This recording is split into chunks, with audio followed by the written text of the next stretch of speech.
L'énergie peut être considérée comme un des facteurs de production. C'est-à-dire que pour créer de la richesse, il faut combiner le capital et le travail, mais aussi l'énergie.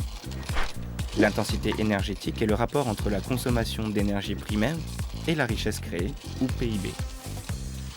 Ce rapport est d'autant plus fort que la croissance consomme beaucoup d'énergie. En Calédonie, entre 2005 et 2007, ce ratio a eu tendance à décroître.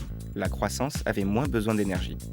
En revanche, en 2009, sous l'impulsion du rebond de l'activité métallurgique, ce ratio a augmenté. L'énergie est à la fois un bien stratégique et un service public.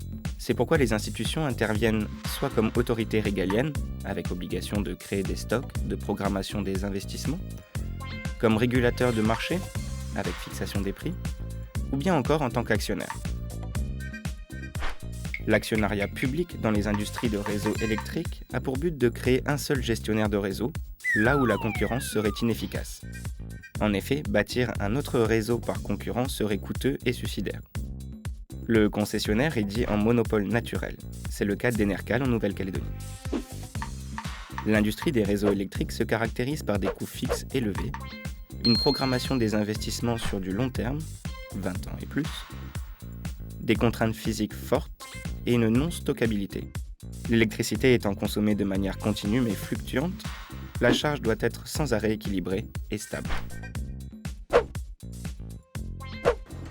Mais l'utilisation de l'énergie crée de la pollution et contribue au réchauffement climatique.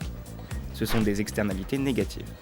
C'est-à-dire que l'activité affecte le bien-être des hôtes sans qu'il y ait de compensation pour cet effet. Les pouvoirs publics interviennent pour internaliser ces effets, c'est-à-dire que les industriels doivent compenser ces effets. 3 outils sont à leur disposition. Premièrement, les normes. Deuxièmement, les taxes par unité de polluants rejetés.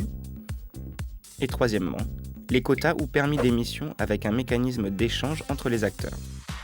C'est ce dernier qu'a adopté l'Union européenne en 2005. La communauté européenne s'est fixé comme objectif les 3-20 en 2020. 20% de rejet de gaz à effet de serre en moins qu'en 1990, 20% d'énergie primaire produite par l'énergie renouvelable, et économiser 20% de la consommation totale d'énergie primaire. La Calédonie reste, elle, éloignée de ces objectifs.